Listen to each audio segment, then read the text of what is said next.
तो दोस्तों आज हम फिर से आपके लिए लेकर आए हैं देश दुनिया की सभी ताजा बड़ी खबरें। फटाफट एक एक कर विस्तार से आज आपको बताएंगे, तो वीडियो को अंत तक जरूर देखें। दोस्तों वीडियो बनाने में हमें काफी मेहनत लगी है, तो वीडियो को दिल से लाइक कर दीजिए। दोस्तों पहली खबर में आपको बता दें कि चीन से मोदी सरकार को लगा बड़ा झटका। चीन ने चोरी छुपे सोलोमन आइलैंड पर बनाया मिलिट्री बेस। भारत पर हमले की तैयारी में चीन, मोदी अमित शाह के उड़े होश।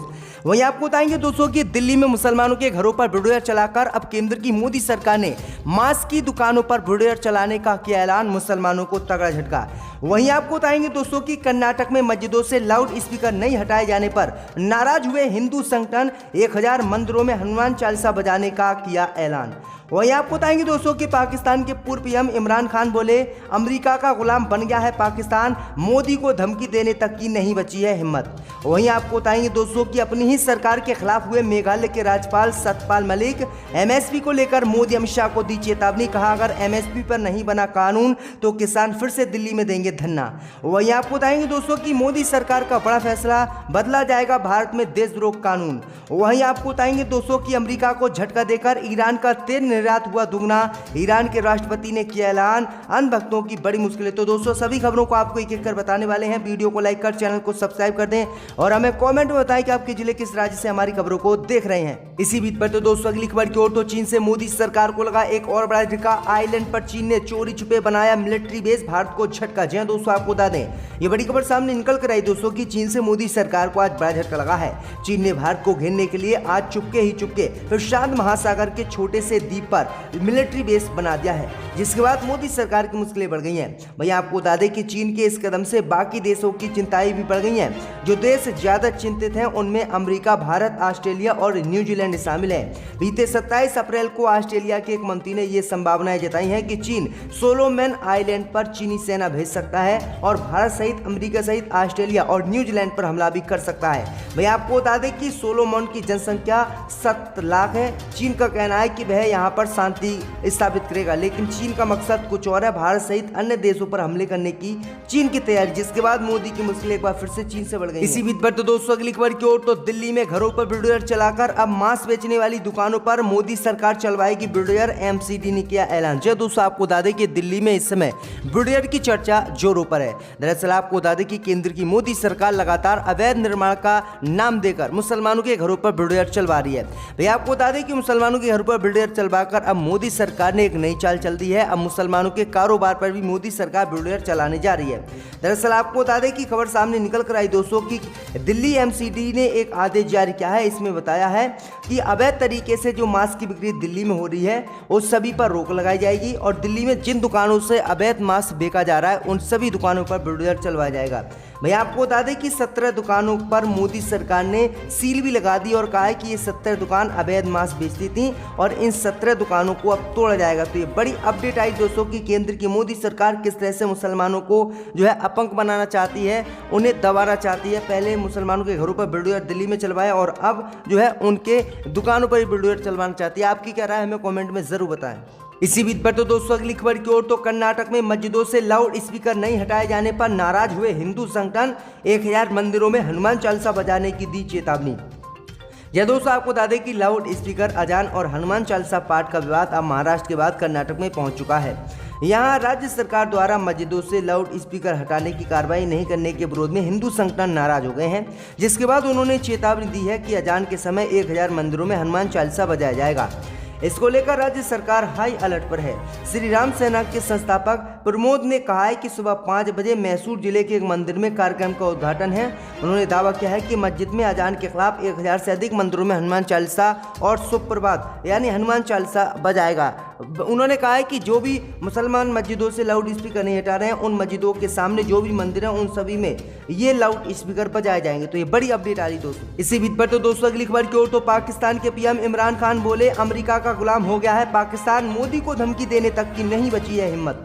जब दोस्तों आपको बता दें कि पाकिस्तान के पूर्व प्रधानमंत्री इमरान खान सत्ता से बेदखल होने के बाद से बौखलाए हुए हैं। इसके पीछे वो कभी अमेरिका को तो कभी विपक्षियों को जिम्मेदार ठहरा रहे हैं। पूर्व प्रधानमंत्री इमरान खान ने एक बार फिर से भारत की तारीफ करते हुए कहा है कि इंडिया इन दिनों दुनिया में अपना दबदबा बना रहा है और इंडिया का इतना दबदबा दुनिया में हो गया है कि अमेरिका भी उसका कुछ नहीं कर पाया।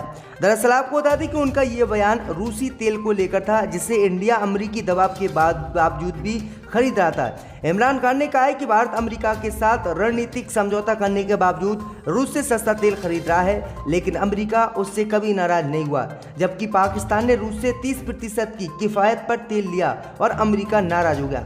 उन्होंने कहा है कि अमेरिका अफगानिस्तान में भी अपनी नाकामियों के लिए पाकिस्तान को जिम्मेदार ठहराता रहा। इमरान खान ने प्रवासी पाकिस्तानियों को शनिवार को वर्चुअल संबोधन में एक बार फिर से भारत का जिक्र किया।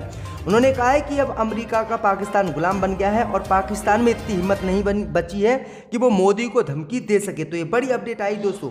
इसी बीच पर तो दोस्तों अगली खबर की ओर तो ताजमहल विवाद पर बोले अखिलेश यादव। कहा जब राष्ट्रपति डोनाल्ड ट्रंप आए थे तो योगी आदित्यनाथ उन्हें क्या देने गए। यह दोस्तों आपको बता दें कि ताजमहल विवाद पर आज उत्तर प्रदेश के पूर्व मुख्यमंत्री अखिलेश यादव ने बड़ा बयान दिया है। ताजमहल विवाद को लेकर मुख्यमंत्री योगी आदित्यनाथ पर अखिलेश यादव ने सवाल खड़े किए हैं। अखिलेश यादव ने कहा है कि भाजपाई कभी मस्जिदों के ऊपर सवाल उठाएंगे तो कभी ताजमहल के ऊपर सवाल उठाएंगे। अखिलेश यादव ने कहा है कि मैं तो ये जानना चाहूंगा कि ताजमहल इतना ही बुरा भाजपा वालों को लगता है तो जब अमेरिका के राष्ट्रपति डोनाल्ड ट्रंप उत्तर प्रदेश आए थे तो उत्तर प्रदेश के मुख्यमंत्री योगी आदित्यनाथ उनको उपहार में क्या देने गए थे। अखिलेश यादव के इस बयान के बाद एक बार फिर से ताजमहल विवाद और बढ़ गया है। आपको बता दें कि अमेरिका के राष्ट्रपति डोनाल्ड ट्रंप अपने परिवार के साथ विश्व के अजूबों में शामिल आगरा के ताजमहल को देखने पहुंचे थे। तब खुद मुख्यमंत्री योगी आदित्यनाथ ने ताजमहल की खास तस्वीर उनको भेंट की थी। दरअसल आपको बता दें कि अमेरिका के राष्ट्रपति डोनाल्ड ट्रंप अपनी पत्नी मेलानिया ट्रंप, बेटी इवांका ट्रंप और दामाद के साथ अहमदाबाद से आगरा पहुंचे थे और ताजमहल का दीदार किया था। और इसी दौरान मुख्यमंत्री योगी आदित्यनाथ ने उन्होंने ताजमहल की तस्वीर भेंट की थी। और इसी को लेकर अखिलेश यादव ने अब सवाल उठाए कि भाजपा वालों को जब ताजमहल तेजो मंदिर लगता है या ताजमहल बुरा लगता है तो योगी आदित्यनाथ क्यों ताजमहल पर फोटो खिंचवाते हैं और लोगों को ताजमहल की फोटो क्यों भेंट करते हैं। इसी बीच पर तो दोस्तों अगली खबर की ओर तो किसानों को लेकर अपनी ही सरकार के खिलाफ हुए मेघालय के राज्यपाल एमएसपी को लेकर मोदी को दी चेतावनी।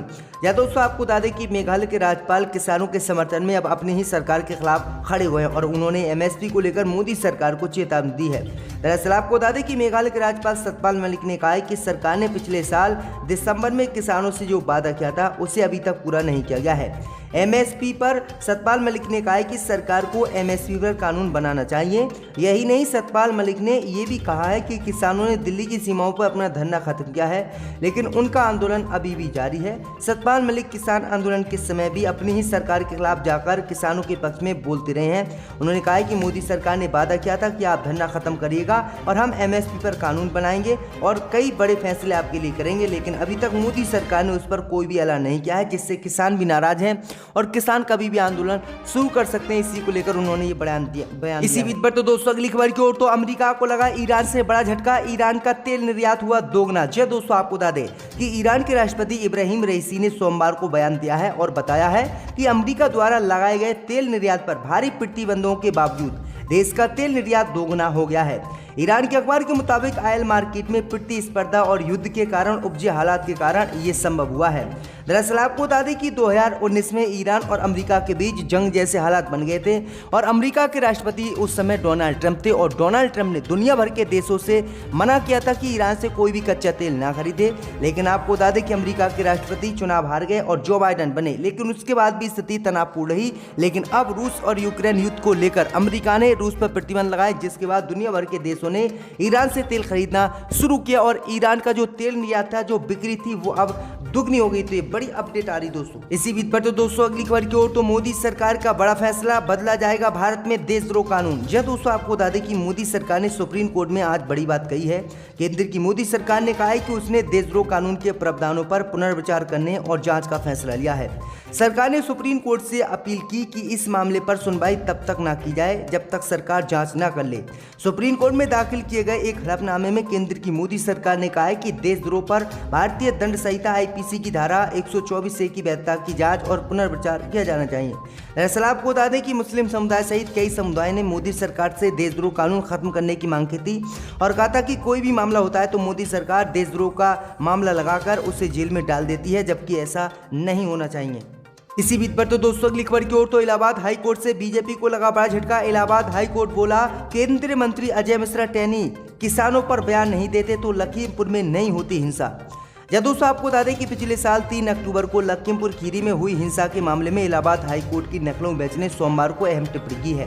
हाई कोर्ट ने कहा है कि अगर केंद्रीय गृह राज्य मंत्री अजय मिश्रा टेनी ने किसानों को धमकाने वाला बयान नहीं दिया होता तो लखीमपुर खीरी में हिंसा नहीं होती। इलाहाबाद हाईकोर्ट ने कहा है कि जो उच्च पदों पर बैठे हैं, उच्च पदों पर बैठे होने के बावजूद भी उन्होंने विवादित बयान दिया। दरअसल आपको बता दें कि लखीमपुर खीरी में कि जो है अजय मिश्रा टैनी ने कहा था कि अगर किसानों ने धरना खत्म नहीं किया तो 2 मिनट में मैं उन्हें सुधार दूंगा, जिसके बाद किसानों के ऊपर बीजेपी नेता के बेटे ने गाड़ी चढ़ा दी और उसमें कई लोगों की मौत हुई और इसी को लेकर इलाहाबाद हाईकोर्ट से भाजपाइयों को झटका लगा। डिप्टी स्पीकर पर फेंक दिए।